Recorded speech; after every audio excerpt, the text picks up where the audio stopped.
হুজুর সাল্লাল্লাহু আলাইহি ওয়াসাল্লাম আরো বললেন, তারপরে ওই ব্যক্তির যখন মৃত্যু হবে, ওই ব্যক্তি যদি মুমিন হয়, আল্লাহ পাক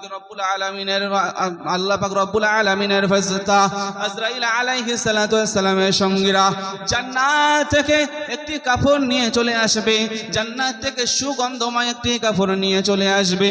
ওই কাফনটা নিয়ে তারা বসে যাবে, ওই কাফনটা নিয়ে তারা অপেক্ষা করতে থাকবে।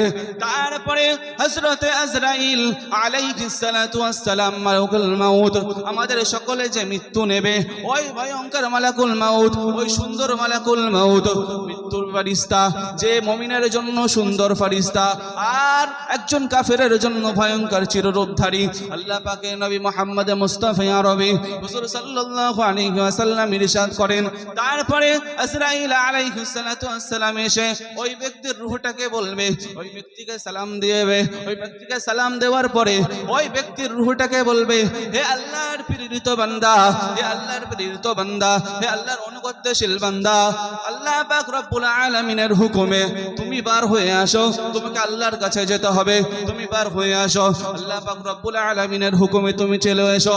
তখন আজরাইল আলাইহিস সালাতু ওয়াস সালাম বলার সঙ্গে সঙ্গে ওই ব্যক্তি তার জাহান চলে আসবে, তার রূহটাকে আল্লাহ পাকের ফেরেশতা মালাকুল মাউত আলাইহিস সালাম কবুল করবেন।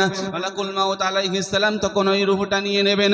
রূহটা নেওয়ার পরে ওই যে ফেরেশতারা নিয়ে এসেছিল জান্নাত থেকে সুগন্ধময় কাফন নিয়ে এসেছিল, ওই কাফনের ভিতর তার রূহটাকে রাখা হবে। একটু জোরে বলি না সুবহানাল্লাহ।